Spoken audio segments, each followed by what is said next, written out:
Karibu katika episodi ya pili na ya mwisho Likapietu. Kama bado hujitazama sehemu ya kwanza, hakikisha unagusa hicho pop up kinachokeza juu kabisa upande wa kulia maskini mwako ili tuweze kwenda pamoja. Ni ndani ya jengo kubwa la hospitali. Mwamba Pau alikuwa ameagizwa kwamba aende akafungue milango ili angalau madaktari wapate upenyo wa kuingia huko ndani. Hasa Mwamba Alvin alivyobakia peke yake na Mwamba Javi akaanza kumwambia, "Umeona mshikaji wangu, namna ambavyo mimi nilivyo na huruma na kuhurumia wewe. Nimeweza kutembezea kichapo lakini bado nakuitia madaktari, lakini pia natengeneza mazingira ya wewe kubakia salama. Lakini si wewe mshikaji wangu una mpango wa kutuchongelea, kutusababisha wenzako tukafie gerezani wakati sisi tunakulinda. Kwa hiyo nikusii sana kwamba utakapokuwa umetoka hapa na kusaidiwa usije ukamtaja msichana huyu kama moi kuwa hai." Basi baada ya Mwamba Pau kuweza kurejea, moja kwa moja wakaanza kusafisha mazingira ya damu pale ambapo Mwamba Javi damu yake imeweza kutililikia. Hawataki kabisa kuacha ushahidi kana kwamba kuna mtu ama mapigano yameweza kufanikia katika mitaa hii. Wakati wanaendelea kusafisha, Mwamba Javi alikuwa akimtazama bidada ambavyo anaelekea kufa dakika si nyingi, lakini alikuwa anamuomba msamaha kwa kushindwa kuweza kumsaidia. Lakini bidada Ana alimwambia Mwamba Javi asihofu kabisa, kama atakufa basi ni mapenzi ya Mungu, lakini yeyote yule ambaye lolote atakwenda kumpata basi ni Mungu mwenyewe amependa. Lakini wakati huo akahisi kana kwamba kuna mtu alikuwa anaingia kuelekea huko katika haya maeneo. Moja kwa moja ikabidi kumwambia bidada atulie na afumbe mdomo wake. Na Mwamba Pau akasema kwamba kuna mfanyakazi wa usiku ambaye anakuja, kwa hiyo ni muhimu wakajificha wao ili huyo mfanyakazi aje afanye ukaguzi na mwisho wa siku aweze kuondoka. Baada ya hapo warudi kuja kumwangamiza bidada.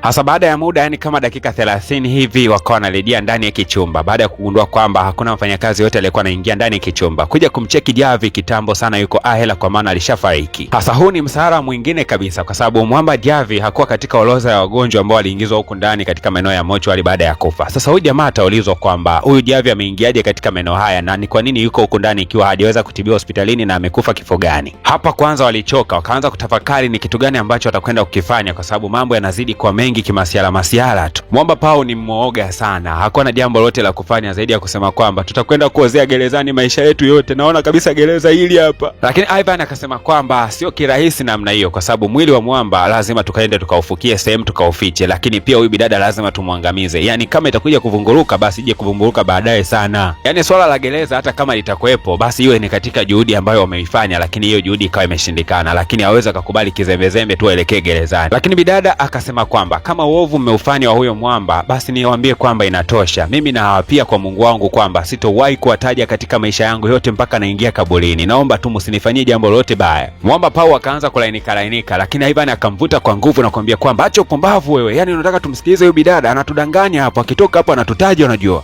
Lakini huku ndani bidada Ana anajikongoja kweli kweli. Mwisho wa siku akawa ameweza kuanguka na moja kwa moja akaenda katika simu ya Mwamba na kuanza kutafuta mawasiliano ya polisi. Sasa huku wanaendelea kufanya bado maongezi yao na mabishano kila wakati. Kumbe bana bidada yuko kufanya mawasiliano. Moja kwa moja ikabidi waweze kuingia ndani. Ile wanaingia ndani wanakuta bidada alishamka kitambo na alafu anawasiliana na simu. Bidada hata kusubiria kuulizwa akasema kwamba nimempigia baba wangu na nimemwambia kwamba nimeamka niko mochwali, lakini sijapigia simu mtu yoyote yule tofauti na baba. Basi wakachukua ile simu na kuanza kukagua kuona kitu ambacho kiko ndani. Baada ya kukagua simu ya bidada ni kweli waligundua kwamba bidada alikuwa anawasiliana na familia yake, lakini wakasema kwa sababu simu ya Javi ndio imetumika itaonekana ni planki tu. Basi wakamchukua bidada na moja kwa moja wakawa wanampeleka vyumba vya juu kabisa, huyu lazima uawe. Baadaye simu ikawa inaita tena, ikabidi kuweza kuipokea. Katika kuja kuicheki hivi mara mbili, kumbe walikuwa ni maafande. Kumbe bidada alikuwa ameipigia familia yake, lakini pia akawa amewapigia maafande, ila baada ya kuwapigia maafande akafuta rekodi kana kwamba amewapigia watu wengine tofauti na baba yake. Haraka sana wakamchukua bidada wakamrudisha tena katika maeneo ya hospitalini, wakamlamba mbata za kutosha sana. Yani piga kweli kweli, yani unawapigia maafande afu unatuambia umempigia baba yako peke yako. Hasa Mwamba Ivan akawa ametoka nje kwa hasira kidogo, akabakia hapa Mwamba Pau tu akiwa ameachiwa maagizo kwamba ammalizie bidada. Lakini Mwamba kati anaendelea kujiandaa ili aweze kumalizia bidada Ana akaanza kusema kwamba hivi unajua wewe sio muuaji.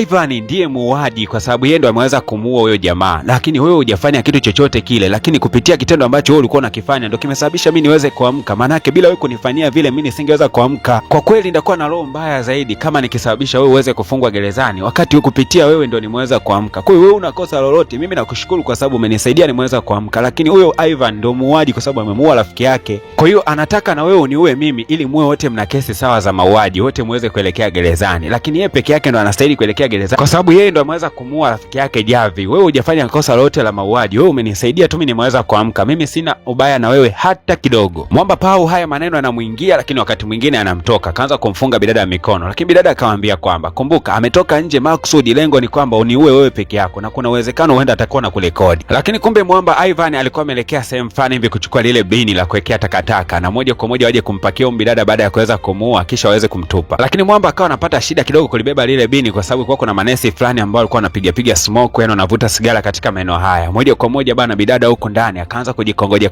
kujifungua zile kamba ambazo alikuwa amefungwa na mwamba Pao. Kumbuka Pao yuko kuangalia isije kawa kweli anarekodiwa kama alivyoweza kuambiwa na bidada, yuko kukagua maeneo. Kumbe bidada bana akaendelea kuklota taratibu anatoka nje. Hasa baadaye kidogo mwamba Ivan ndio hivyo amesharudi, anakuja kugundua kwamba bidada hayuko pale ndani. Moja kwa moja akamfuata Pao, alikuwa anahangaika kutafuta maeneo ya kamera, akaja kumwambia kwamba bidada ametoroka. Moja kwa moja akaanza kuhangaika kwenda kumtafuta bidada popote alipo. Bidada alipambana sana kuelekea huku na kule, lakini mwisho wa siku alikuja kuingia ndani ya elevator, ila anafunga tu mlango, ghafla tu mwamba akawa ameweza kujitokeza na kuanza kumvuta sana bidada. Lakini walipofanikiwa kumrudisha bidada sehemu husika, wakaanza kuulizana, hivi ni kweli ulimuua Javi wakati mimi nimetoka? Inaonekana mwamba Pao aliambiwa na bidada kwamba jamaa alirudi na kuweza kumuua Javi, sio kwamba Javi alikufa mwenyewe pale ndani, bali inaonekana Avin ndio alikuwa ameenda pale na kwenda kumuua kisirisiri. Lakini mwamba Ivan akasema kwamba ni kweli kabisa, nilirudi kumuua jamaa yule, lazima angekuja tutuchoma, mimi namjua, ni mshikaji wangu, namuelewa vizuri. Jamaa tabia yake kubwa zaidi ni kuongea unajua. Na Ivan akaendelea kuhamasisha kwa kusema kwamba mtu yote ambaye ni snitch mimi namuangamiza, sijali chochote kwa ajili ya usalama wangu. Lakini mwisho wa siku mwamba Pao akaanza kumogopa mpaka huyo Ivan, na moja kwa moja Ivan akatoa shuka jeupe na kusema kwamba amuangamize bidada. Basi akamlazimisha sana mwamba Pao, na mwisho wa siku bana wakajikuta wanaanza kumminya sana bidada ili aweze kusuffocate, yani kukosa pumzi kabisa. Waliminya mdada wa watu bila hata huruma kwa muda mrefu sana. Mwisho bidada naye akaweza kukata moto, wakambeba wakamrudishia katika kitanda kwa sababu huyo alikuwa ni marehemu, kwa hiyo hawana haja kabisa ya kwenda kumtupa. Basi mwamba Ivan akachukua lile keni na moja kwa moja akampakia Javi na kuanza kumtoa nje ya hospitalini. Jamaa huku Pao akamchukua bidada akamweka vizuri, akamrudishia katika sehemu alikuwepo kabla.